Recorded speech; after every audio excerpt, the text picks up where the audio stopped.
Hi, this is Danny Flex and welcome to the latest edition of SecondsOut FLEXpectations. I'm here every Thursday 4:30 PM to look ahead to the boxing action over the weekend. And you could say there's something for everyone this weekend, with two shows taking place tomorrow night, Friday night in the UK, and the Triller show, something of a curiosity in many respects, taking place in Florida on Saturday night.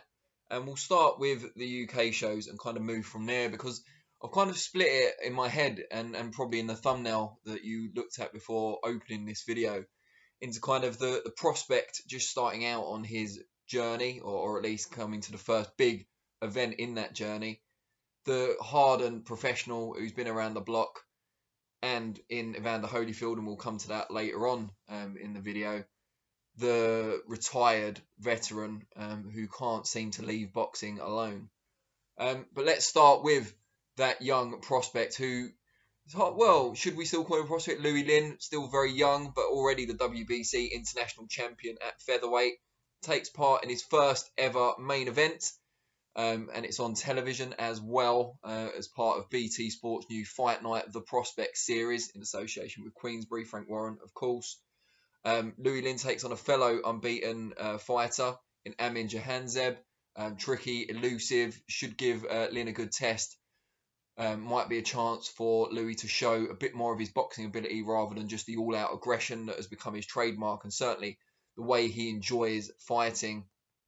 He looks in fantastic shape, and he will be supremely motivated for this big opportunity, not just on BT Sport, but also, I believe, for free on the BT Sport YouTube channel, which should expose Lynn to a wider audience. Obviously, people are disappointed about the collapse of Saturday's show, Frank Warren show, after the ankle injury suffered by main eventer and world champion Sonny Edwards. Hopefully that mandatory defence against Jason Mama will be rescheduled. But it means there's only one Frank Warren show this weekend now. Louie Lynn takes centre stage, and he can grasp this opportunity with both hands. And I said earlier in this week when interviewing Nick Ball, who's a big domestic rival of Louie Lynn, that if the latter gets through his fight with Jahanzeb on Friday, and it's by no means a foregone conclusion, perhaps him and Nick Ball could be made, both in the Frank Warren stable, both exciting styles, unbeaten featherweights, and could even be for the British title if Lee Wood, or when Lee Wood officially vacates, having now won the WBA regular championship. So worth tuning in for, and there's a raft of other Queensberry Promotions prospects on the show, including Carol Italma, whose story you can hear a lot more about on the channel. Joe Lee spoke to him yesterday, so that's gone up today. I spoke to him at length in his gym in Maidstone, which is quite near where I live. Actually left my jacket there, so if you're watching, Carol, I want it back. I don't think he's going around wearing it, by the way. I think it's probably just still sitting in the gym. But yeah, that that tangent aside, he's on the bills. He's good to watch. I think Andrew Kane might be on the bill. He's another one to watch. But yeah, a lot of top prospects. Some of the best young talent in the country are signed with Queensberry Promotions. And this new Fight Night, the Prospect series from BT, will give them an opportunity not just to learn their trade and be more active, but also to get used to a rise in profile and dealing with the media, albeit at a slightly smaller scale than a regular Fight Night event. And probably give them a bit more attention as well than if they were stuffed on an undercard of much bigger fights. So I'm looking forward to that. But also on Friday night on free-to-air TV, Channel 5 here in the UK, Hennessy Sports go again with their kind of, we're used to seeing the stable they've got now in the likes of Sam Eggington, Shakan Pitters, the McKennas, particularly Stevie McKenna, of course. I think Aaron McKenna's got a deal with Golden Boy in the States. And also the return of Isaac Chamberlain, who in the last couple of years has had really bad luck with injuries, but is still a higher quality fighter and could be a fixture in the cruiserweight division, certainly domestically, and maybe even beyond that once he gets back in action. The problem is, when he came back from his previous set of injuries before the pandemic, he fought twice in a very short space of time, looked impressive, but then obviously has been out ever since, and now they've got to go through that rush shedding process all over again, which is a shame, because we really want to see him in there with the likes of, Tommy McCarthy, Chris Billum-Smith, Dayon Juma, and so on. But yeah, top of the card is Sam Eggington, still up at middleweight, I believe, but has already said that if he fights for major titles again, it would be back down at 154 or super welterweight. But he's always in exciting fights, never a dull moment with Sam. And Jakitu, who he's facing on Friday, will be coming to win. And the last time we saw Eggington against a kind of unheralded opponent, he came up short against Murinkanu. So you never know what could happen, but that'll be interesting. You get to see Stevie McKenna as well. Shakan Pitters, former British light heavyweight champion, who I mentioned, he's on the show. So lots to look forward to there. Sam Eggington, obviously a hardened campaigner, still in his 20s, but been around for seemingly forever. Turned pro quite young, real battler, has improved along the way, but will always be an entertaining fighter. He's never going to get on his toes and outbox someone for the full 12 rounds, regardless of the improvements he makes in the gym. He likes a scrap, probably a bit too much, but for fans, we can't really complain. And then you've got the other end of the spectrum, which is Evander Holyfield, coming out of retirement at the age of 58, almost 59, to fight former UFC standout Vitor Belfort. And I spoke to both of those guys yesterday. Now, I've got to say, when the fight first came about, I thought it was a strange sort of curiosity. It didn't really pique my interest. I was quite interested to see what Oscar De La Hoya had, just because he's closer to his prime. He looked in great shape, and I was interested, and he'd been making a lot of noise about Canelo as well. And I was just interested to see what he had in the tank. He got struck down, of course, by COVID-19. And Holyfield, who's been looking for these sort of exhibition, well, it's not an exhibition fight, it's a real fight, and we'll come to that. But who's been looking for these sort of curiosity fights for quite some time, stepped into the breach, or stepped onto the breach, and now will face Vitor Belfort. Now, I was really excited about interviewing Holyfield yesterday. I only found out it was going to happen about 10 minutes before it did, and I also only found out it was going to end about a minute before it did. So I would have liked to have asked him a lot more questions. But yeah, living legend of the sport, former champion at cruiserweight and heavyweight multiple times over, surefire. You know, he's a Hall of Famer. He's just a great fighter, legend.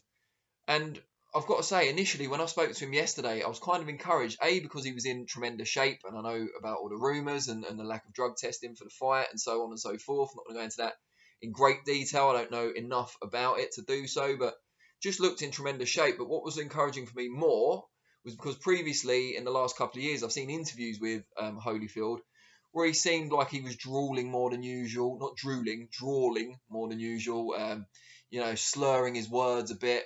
And that suggested maybe he'd taken a few too many shots.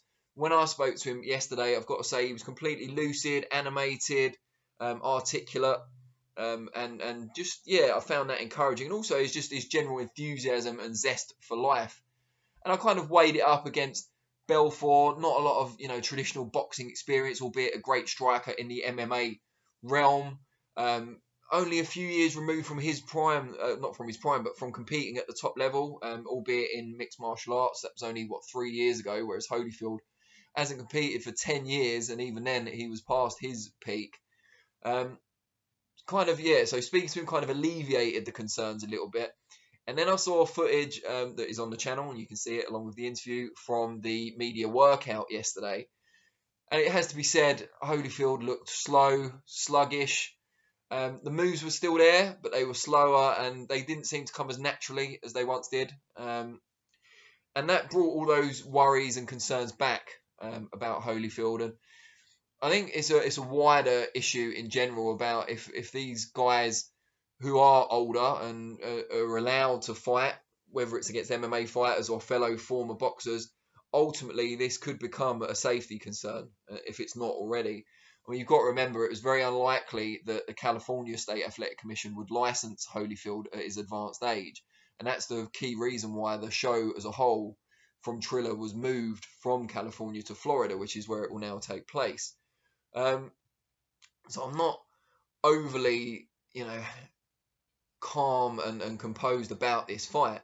I think Holyfield probably, even the amount of regression that's clearly happened, I think he'll still be okay to last the distance and not get hurt particularly against Vitor Belfort, but I wouldn't like to see him against, a former, so David Haye, for example, who's on the undercard, but a lot closer to his retirement date than Holyfield. I wouldn't like to see them two go at it in the future. Holyfield says he's doing it for himself and for glory, not for money. He wants to, not for glory, sorry, or for money, but to inspire people that they can live a healthy life and still be able to do things at an advanced age. And I'm all behind that, especially as I recently turned 40 myself. But you can do that in other ways. You don't have to get in the ring and risk yourself when you've already achieved so much and you've got nothing left to prove. So I hope this scratches the itch for Holyfield, if you like, and then we can move on from there. But also on the show, as I just mentioned, David Haye fights his pal, Joe Fournier. Haye should still have enough left, injuries aside, to get past Fournier, and then they can go, with their combined purse and go on another lads' holiday together and have a good laugh at the expense of everyone who's paying for the show, both on Triller in the US and Fight TV over here. I think it will probably be quite an entertaining show, though, so maybe they won't be the only ones laughing. We also get to see Anderson Silva, of course, upset Julio Cesar Chavez Jr. He's going up against Tito Ortiz. So it's not for everyone, these kind of curiosity shows, I get that. There are traditional boxing fights on there as well. John O'Carroll gets a huge opportunity against Andy Vences on the show as well. So I'm looking forward to that fight in particular. As I say, you can watch it on Fight TV over here, but we've got someone over there in Florida. So keep tuned to the channel for all the latest kind of interviews. Press conference, I think, is later today. And the weigh-in, obviously, tomorrow. And then big fight night on Saturday. Now, I want to hear what you guys think about anything I've spoken about in this video. So what you make of Louie Lynn, how far he can go, what you make of Sam Eggington. Can he achieve beyond domestic level? And if so, how easy is it to make fights for the likes of Eggington, Shakan Pitters and the rest of the Hennessy stable against the best of their weight class domestically, Isaac Chamberlain as well, when the majority of the other fighters in those divisions are with either Frank Warren or Eddie Hearn. Leave comments about that. And of course, Holyfield, do you think he should be fighting? Do you agree with Holyfield's own children that he's too old to get in the boxing ring? Have you got concerns? You share my concerns. Are you happy for him to take this one, which seems, a calculated risk, but then knock it on the head? Or are you the case of if he passes the relevant medicals, let him go ahead and fight for as long as he wants? Let me know what you think about all those things. Throw in some David Haye Fournier as well. I'll respond to some of the comments. I'll be back on Monday for Reflections, 4:30, looking back on some of the action of the weekend. And then the following Thursday, again, same time, and this will be FLEXpectations once again, looking ahead to next weekend's action. Really appreciate your time, as always, and I'll see you all soon.